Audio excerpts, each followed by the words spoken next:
మత్తయి సువార్త 7వ అధ్యాయము 1 నుండి 29 వచనములు ఈ విధముగా వ్రాయబడి ఉన్నవి.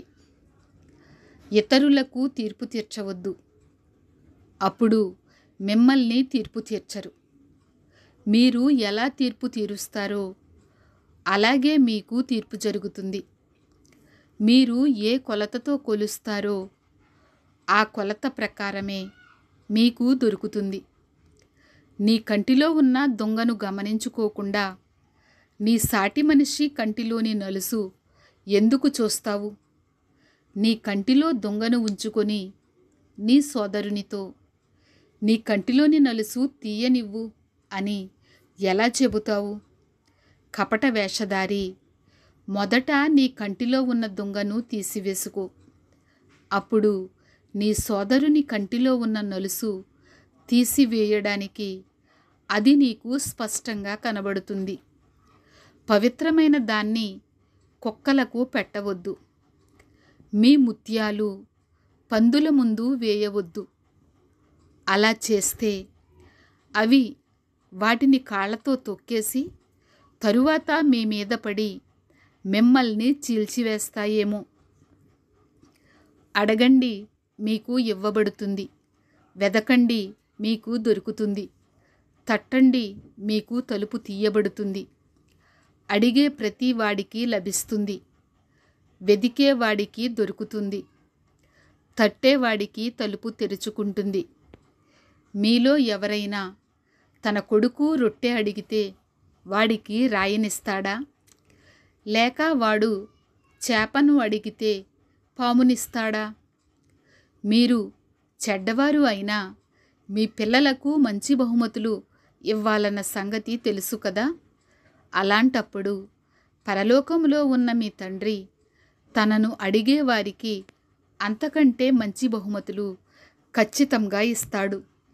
కాబట్టి మనుషులు మీకు ఏమి చేయాలని మీరు కోరుకుంటారో అలాగే మీరు వారికి చేయండి. ధర్మశాస్త్రము, ప్రవక్తల ఉపదేశము ఇదే. ఇరుకు ద్వారం గుండా ప్రవేశించండి. నాశనానికి పోయే ద్వారం వెడల్పు, దారి విశాలం. దాని ద్వారా చాలామంది ప్రవేశిస్తారు. జీవానికి దారి తీసే ద్వారం ఇరుకు, దారి కష్టమైనది. దాన్ని కనుగొనేవారు కొంతమందే. అబద్ధ ప్రవక్తల గురించి జాగ్రత్తగా ఉండండి. వారు గొర్రెతోలు కప్పుకొని మీ దగ్గరికి వస్తారు, కానీ లోపల వారు క్రూరమైన తోడేళ్ళు. వారి ఫలాలను బట్టి వారిని తెలుసుకోవచ్చు. ముళ్ళ పొదల్లో ద్రాక్ష పండ్లు కానీ పల్లేరు మొక్కల్లో అంజూర పండ్లు కానీ కోస్తారా? అలాగే ప్రతి మంచి చెట్టు మంచి పండ్లు కాస్తుంది. పనికిమాలిన చెట్టు పనికిమాలిన పండ్లు కాస్తుంది. మంచి చెట్టు పనికిమాలిన పండ్లు కాయదు. పనికిమాలిన చెట్టు మంచి పండ్లు కాయదు. మంచి పండ్లు కాయని ప్రతి చెట్టును నరికి మంటల్లో వేస్తారు. ఈ విధంగా మీరు వారి ఫలం వలన వారిని తెలుసుకుంటారు. ప్రభు ప్రభు అని నన్ను పిలిచేవారందరూ పరలోక రాజ్యంలో ప్రవేశించరు.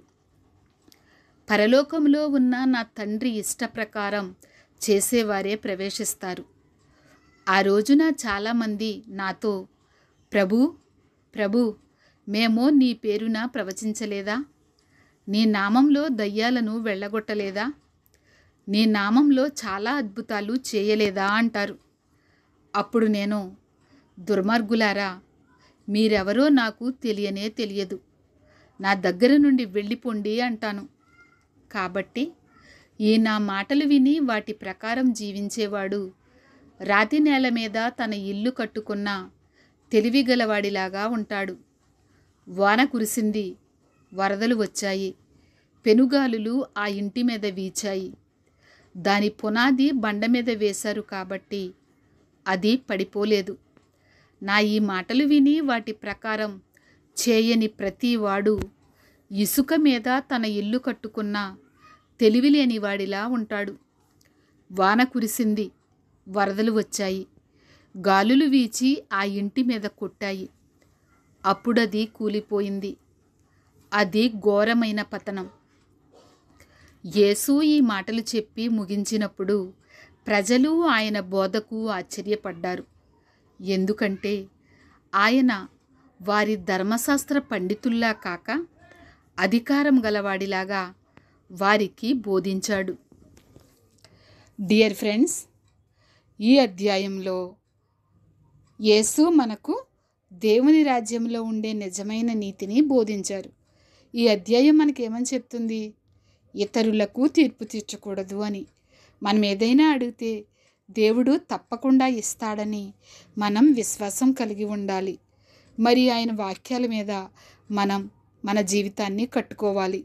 ఈ వచనాలను మనం మన హృదయంలో నిలుపుకుందాం. ఆయన మాటల ప్రకారం నడుద్దాం.